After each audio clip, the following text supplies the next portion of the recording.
வணக்கம். மோடி பிளஸ் அடானி மொடானி. மோடியை பற்றி நீங்க விமர்சிக்கலாம், பிஜேபி பற்றி விமர்சிக்கலாம். ஆனால் அவருடைய சூப்பர் பாஸ் ஆன அடானியை பற்றி ஒரு வார்த்தை கூட நீங்க பேசக்கூடாது. மீறி பேசினீர்கள்னா உங்கள் மீது டெஃபமேஷன் வழக்கு பாயும், உங்களை சிறையில் அடைப்பார்கள், உங்களுடைய சேனலையும் முடக்கி விடுவார். இதே போன்ற ஒரு மிரட்டல் கடிதத்தை தான் என்னுடைய நண்பரான அஜித் அஞ்சும் அவர்களுக்கு இந்த நாட்டு union ministry information and broadcasting ministry அனுப்பியுள்ளது. அடானியை பற்றி நீங்க போட்ட வீடியோவை உடனுக்குடன் நீக்கிவிடுங்க. இவருக்கு மட்டும் தான் இந்த கடிதம் வந்ததா? கிடையாது, அவருக்கும் வந்திருக்கு. என்னுடைய இன்னொரு நண்பரான ஆகாஷ் பானர்ஜி தேஷ் பக்த், அவருக்கும் வந்திருக்கிறது. த்ருவ் ராட்டிக்கு வந்திருக்கிறது, தீபக் சர்மாவிற்கு வந்திருக்கிறது, அபிசார் சர்மாவிற்கும் வந்திருக்கு, HW நியூஸுக்கு வந்திருக்கிறது.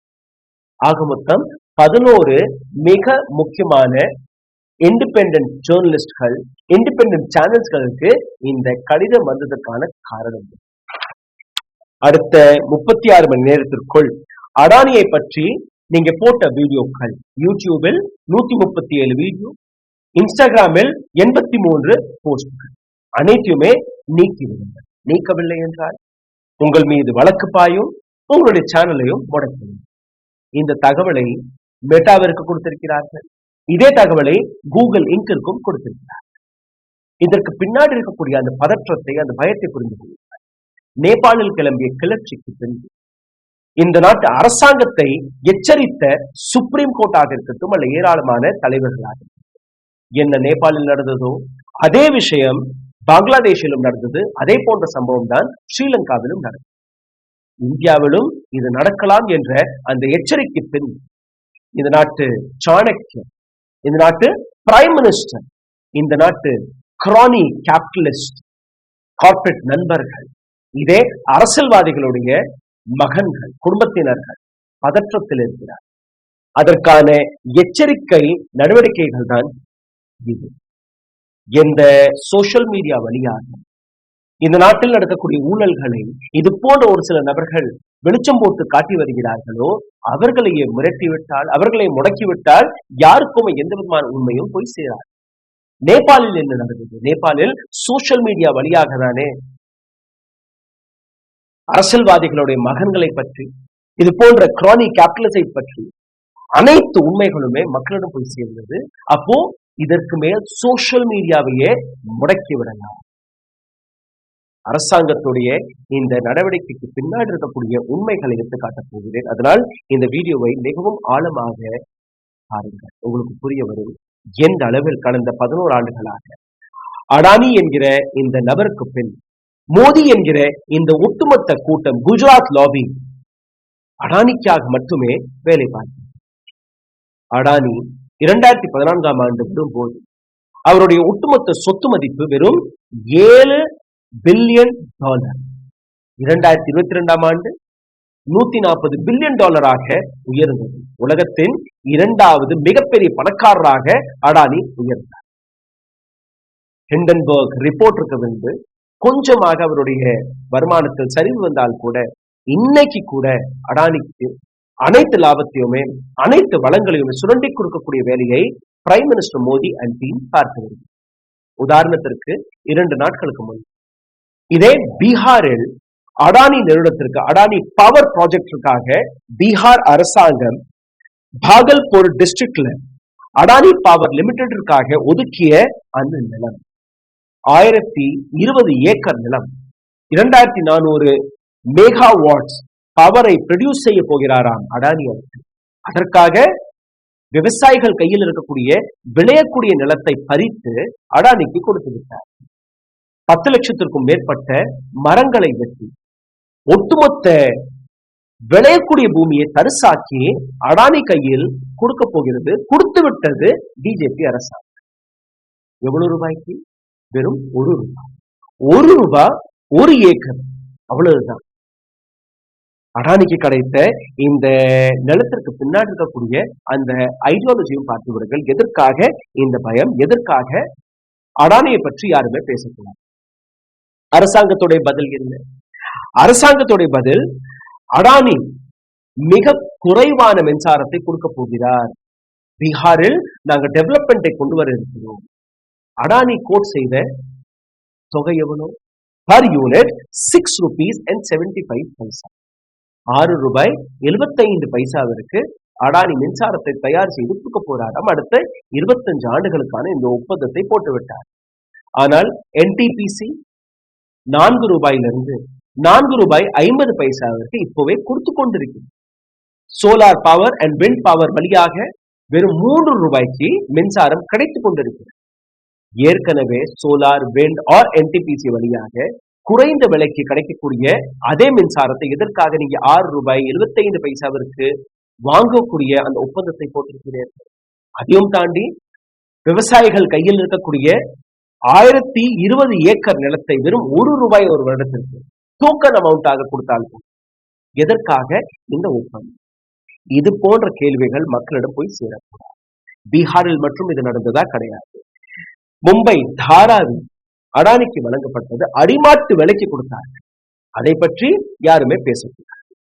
சத்தீஸ்கர்ல இருக்கக்கூடிய ஹஸ்தேவ் ஆரியா ஃபாரஸ்ட் கிட்டத்தட்ட 3,50,000 மரங்களை வெட்டி அங்க இருக்கக்கூடிய ஆதிவாசிகளை அங்கிருந்து விரட்டி அந்த இடத்தையும் தரிசாக்கி அடானி கையில் கொடுக்கக்கூடிய இந்த ஸ்கேமை பற்றியும் நாங்கள் தான் பேசுவோம். ஆனால் இது போன்ற பீகார் விவகாரத்தை இன்னும் ஆழமாக பாருங்கள். பீகார்ல இருக்கக்கூடிய பாகல்பூர் டிஸ்ட்ரிக்ட், அங்க இருக்கக்கூடிய பீர்பந்தி என்கிற இந்த இடம் 2014ஆம் ஆண்டு ஒரு கோல் ஃபயர்ட் பவர் ப்ராஜெக்டுக்கான ஒரு ஒப்பந்தத்தை போட்டார். 2024ஆம் ஆண்டு வருவதற்குள் இந்த பவர் ப்ராஜெக்ட் ஏற்கனவே அலாட் செய்யப்பட்ட 1320 மெகாவாட்ஸ்ல இருந்து உயர்த்தி 2400 மெகாவாட்ஸாக உயர்த்திவிட்டார்கள். Bihar State Power Generation Corporation Limited இந்த நோடல் ஏஜென்சியாக தன்னை அறிவித்து இந்த ஒட்டுமொத்த ப்ராஜெக்டை அடானி பவர் லிமிடெடிற்கு கொடுத்திருக்கிறது. 6 ரூபாய் 75 பைசா பர் மெகாவாட். 6 ரூபாய்க்கு வாங்கினார்கள். அங்க இருக்க மக்களுக்கு எத்தனை ரூபாய் கொடுப்பார்கள்? குறைஞ்சபட்சம் 8 ரூபாய். அப்போ அங்க இருக்கக்கூடிய ஏழைகள் அல்ல அரசாங்கம் அந்த நஷ்டத்தை எடுத்துக்கொள்ளணும், அல்ல மக்கள் மீதே இந்த நஷ்டத்தை திணிக்கிறார்கள். 1020 ஏக்கர் நிலம், fertile land was given to Adani 1 rupee per acre for the next 33 years. 33 வருடத்துக்கான அந்த lease agreement. Bihar electricity board அடுத்த 25 வருடங்கள் வரை அடானியிடமிருந்து இந்த உயர்ந்த விலைக்கான அந்த மின்சார கட்டணத்தை செலுத்தி மின்சாரத்தை வாங்க போறார்களா? ஏற்கனவே 4 ரூபாய்க்கு கிடைத்துக் கொண்டிருக்கிறது, 3 ரூபாய்க்கு கிடைத்துக் கொண்டிருக்கிறது. ஆனால் அடானியிடமிருந்து கிட்டத்தட்ட 7 ரூபாய் கொடுத்து அந்த மின்சாரத்தை வாங்க போறார்கள். அடுத்த 33 வருடத்திற்கான இந்த லீஸ் அக்ரிமெண்ட். அக்வயர்ட் லேண்ட் எவ்வளோ? 1020 இருந்து 1050 ஏக்கர் நிலம் 915 விவசாயிகளிடமிருந்து பறித்து அடானிக்கு கொடுத்திருக்கிறார்கள். இந்த ஒட்டுமொத்த நிலத்தோடைய மதிப்புகள் குறைஞ்சபட்சம் 2000 கோடி ரூபாய். ஒரு வருடத்திற்கு வெறும் 1 ரூபாய் வீதம் அடானிக்கு நீங்க எதற்காக கொடுத்தீர்கள் என்கிற அந்த கேள்வியை கேட்டால் அதற்கான பதில். Revenue and land reform department of Bihar இந்த ஊழலை செய்திருக்கிறார்கள். ஊழல் பிஜேபி, அதற்கான ஒரு வழி இந்த revenue department. Letter of intent LAI August 7ஆம் தேதி வெளிவந்தது. லெட்டர் ஆஃப் அவார்ட் ஆகஸ்ட் 29ஆம் தேதி வெளிவந்தது. அடுத்த 25 வருடத்திற்கு நாங்கள் ப்ரெக்யூர் செய்ய போகிறோம். Power supply agreement PSA September 13ஆம் தேதி வெளிவந்தது. அதாவது அனைத்துமே எழுதி முடிச்சு விட்டார்கள். இந்த இடத்தில் அதானி மற்றும் அரசாங்கம் கொடுக்கக்கூடிய பதில், நாங்க வேலை வாய்ப்பு உருவாக்க போகிறோம். கடந்த 11 ஆண்டுகளாக இந்த நாட்டிற்கு சேவை செய்த அடானி இப்போ பீகாருக்கும் சேவை செய்ய முன் வந்திருக்கிறார். 12,000 இருந்து 15,000 வேலை வாய்ப்பை நாங்கள் உருவாக்க போவதாக இவர்கள் கூறியிருக்கிறார்கள். இதே போன்றுதான் ஹஸ்தே அரண்யா சத்தீஸ்கரில் இருக்கிறது. அங்க இருக்கக்கூடிய ஆதிவாசிகள் கையில் இருக்கக்கூடிய நிலத்தை பறித்து அவர்களை விரட்டி இதே போன்றுதான் அடானி கையில் அந்த நிலத்தை கொடுத்தார்கள். தாராவி ப்ராஜெக்ட் தாராவி ப்ராஜெக்ட் நீங்க பார்த்தீர்கள், ஒரு ஸ்கொயர் ஃபீட் நிலம் மும்பை தாராவியில் இன்னைக்கு தேதியில் கிட்டத்தட்ட 30,000 ரூபாய். அடானிக்கு எவ்வளவு கிடைக்குது? வெறும் 1,800 ரூபாய். Just for 1,800 rupees per square feet. Adani got this project. இது மட்டுமல்ல, ஒவ்வொரு இடத்தையும் நீங்க பாருங்கள். பாகல்பூர் ப்ராஜெக்ட் நான் இப்ப பேசிய அதே 1020 acre. Dharavi 600 acres gone to Adani. Hasde mine forest block gone to Adani. 6 ஏர்போர்ட்ஸ்களை, அதற்கு மேல் மும்பை ஏர்போர்ட்டும் அவர் கையில் போயிருக்கு. முந்த்ரா போர்ட் 5,300 plus acres எவ்வளவு ரூபாய்க்கு? வெறும் ₹1 32 பைசா per square meter. This is what Adani is paying to this country. And இந்த விஷயங்கள் மக்களிடம் போய் சேரக்கூடிய social media, YouTube, Instagram, Facebook வழியாக எங்கள் போன்ற பத்திரிகையாளர்கள் எடுத்து வைக்கக்கூடிய ஒவ்வொரு வீடையும் நீக்கக்கூடிய இந்த மிரட்டல் கடிதத்தை நீங்க பார்க்கிறீர்கள். ஏர்போர்ட் ப்ரொவிஷன்ஸ் அடுத்த 50 வருடங்களுக்கு அகமதாபாத்ல இருந்து லக்னோ, மும்பை இது போன்ற ஏராளமான ஏர்போர்ட்களை மோடி அரசாங்கம் அடானிக்கு எழுதி கொடுத்து விட்டார். போர்ட் எக்ஸ்பான்ஷனை நீங்க பார்த்தீங்கன்னா, காட்டுப்புள்ளி போர்ட் 2018ஆம் ஆண்டு இந்தியாவில் இருக்கக்கூடிய 15 மிக முக்கியமான போர்ட்கள் இன்னைக்கு அடானி கையில் இருக்கு. International deal prime minister Modi வழியாக கொலம்போ 2021ஆம் ஆண்டு, ஹைஃபா போர்ட் 2022ஆம் ஆண்டு, தன்சானியாவில் 2024ஆம் ஆண்டு, அதே போன்று வியட்நாமில் கூட அடானிக்காக ஒரு போர்ட்டை ரெடி செய்து கொடுத்திருக்கிறார். ஆஸ்திரேலியாவிலிருந்து நிலக்கரியை வாங்கக்கூடிய விவகாரமாக இருக்கிறது, அல்ல இந்தியா முழுவதும் அடானி கையில் போகக்கூடிய ப்ராஜெக்ட்ஸ்களாக இருக்கட்டும், இந்த அனைத்து விஷயமுமே உங்களுக்கு சேரக்கூடாது. பவர் செக்டரில் நீங்க பார்த்தீர்கள், அடானிக்காக பங்களாதேஷில் ஒரு புதிய பவர் ப்ராஜெக்டை பிரைம் மினிஸ்டர் மோடி வழங்கி கொடுத்தார். இதே போன்ற ஒரு ப்ராஜெக்டை தான் ஸ்ரீலங்காவிலும் இவர் முடித்துக் கொடுத்தார். அடானி கிரீன் எனர்ஜி என்கிற இந்த பெயரில் சோலார் ப்ராஜெக்ட் நேபாள் மற்றும் கீனியாவில் தொடங்கப்பட்டது. Mumbai transmission in 2018, GMR Chhattisgarh plant in 2018, Mumbai Airport in 2021, 5G spectrum in 2022, Dharavi redevelopment project in 2022, land resources நான் ஏற்கனவே கூறிய அந்த 1020 ஏக்கர் வெறும் ₹1 பீகார் வழியாக அவருக்கு கிடைக்கும். இந்த ஒட்டுமொத்த விஷயத்தை நீங்க பாருங்க, இது எல்லாமே ஒரு ரொம்ப சின்ன பட்டியல் தான். இந்த பட்டியல் ஒரு நீண்ட பட்டியலாக இருக்கிறது. அப்போ மோடியை இயக்கக்கூடியவர் அடானி.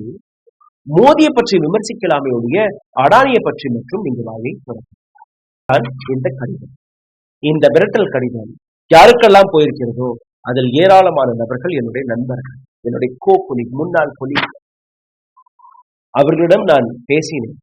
ஒவ்வொரு நபரும் கூறிய விஷயம், ராகுல், நாங்க போட்டோ வீடியோ அப்படியே தான் இருக்கு, எங்களுக்கு இந்த கடிதம் கிடைச்சிருச்சு, ஆனால் நாங்க போட்ட வீடியோக்களை நீக்க போவத நாங்க பயப்பட மாட்டோம். இந்த வீடியோ, இந்த கடிதத்திற்கு முன்பு நானும் போகிறேன். என்னுடைய சேனலில் ஏராளமான எக்ஸ்போஷர்ஸ்களை அடானியை பற்றி, மோடியை பற்றி, முகேஷ் அம்பானியை பற்றி ஒவ்வொரு நாளும் நாங்கள் போட்டுக்கொண்டோம். இன்னைக்கு இது போன்ற சேனல்களுக்கு நடந்ததுதான் நாளைக்கு எனக்கும் நடக்க போகும். அதனால் மக்களுடைய ஆதரவு நிச்சயமாக எனக்கு தேவைப்படும். மெட்டா மற்றும் யூடியூப் தான் உலகத்திலேயே அனைத்து சோசியல் மீடியாவும் கண்ட்ரோல் செய்யக்கூடிய இணையதளங்களாக இருக்கு. ஃபேஸ்புக், இன்ஸ்டாகிராம், வாட்ஸ்அப் அனைத்துமே மெட்டாவை சார்ந்த கம்பெனிகள். யூடியூப், கூகுள் அனைத்துமே கூகுளை சார்ந்த கம்பெனிகள். இவர்களை தாண்டி செய்திகள் வேற எங்கேயுமே போக வாய்ப்புகளே கிடையாது. அப்போ அவர்களுக்கும் இந்த மிரட்டலை கொடுத்திருக்கிறது நாட்டு அரசாங்கம். இதை பற்றின உங்களுடைய கருத்துக்களை தயவு செய்து கீழே கமெண்ட் பண்ணுங்க. உங்களுடைய ஒவ்வொரு லைக்கும் ஒவ்வொரு ஷேரும் இந்த வீடியோவை ஆயிரக்கணக்கான நபர்களுக்கு போய் சேரும். அதன் வழியாக இந்த போராட்டம் இன்னும் பலமாகும். எங்கள் போன்ற பத்திரிகையாளர்கள், எங்கள் கையில் பெரிதாக எதுவுமே கிடையாது. ஒரு கேமரா, ஒரு ஸ்டுடியோ, அவ்வளவுதான். ஆனால் எங்கள் கையில் இருக்கக்கூடிய அந்த பேனா நுழையிலிருந்து வெளிவரக்கூடிய ஒவ்வொரு வார்த்தையும் இந்த நாட்டு மக்களுக்கானது, இந்த நாட்டு டெமோக்ரசி, இந்த நாட்டு கான்ஸ்டிடியூஷனை காப்பாற்றுவதற்காக. இது போன்ற ஊழல்வாதிகள் இந்த நாட்டை சுரண்டக்கூடிய வேலையை பார்த்து வருகிறார்கள். அவர்களை தட்டி கேட்கக்கூடிய வேலையை தைரியமாக ஒவ்வொரு நாளும் நாங்கள் பார்க்கிறோம். எங்களை சப்போர்ட் செய்வதற்காக உங்களுடைய ஆதரவை கமெண்ட் வழியாக, லைக் வழியாக, ஷேர் வழியாக செய்வீர்கள் என்று நம்புகிறேன். இதை தாண்டி எங்களை சப்போர்ட் செய்ய நினைக்கக்கூடிய நபர்களுக்கு இங்கு இருக்கக்கூடிய யூபிஐ ஐடி வழியாக உங்களுடைய ஆதரவுகளை தெரிவிக்கலாம். நன்றி. ஊடகம் கார்ப்பரேட் அரசியல்வாதிகளின் கைப்பாவையாக, அடிமைகளாக இருந்தது போதும். இனி சாட்டை எடுத்து சுழற்றும் நேரம் வந்துவிட்டது. ஊடகம் பொதுமக்களாகிய உங்களுக்காக, உங்களாலேயே இயக்கப்பட வேண்டும். ஊடக சுதந்திரத்திற்காக உங்களின் பங்களிப்பை இன்றே அளித்திடுங்கள்.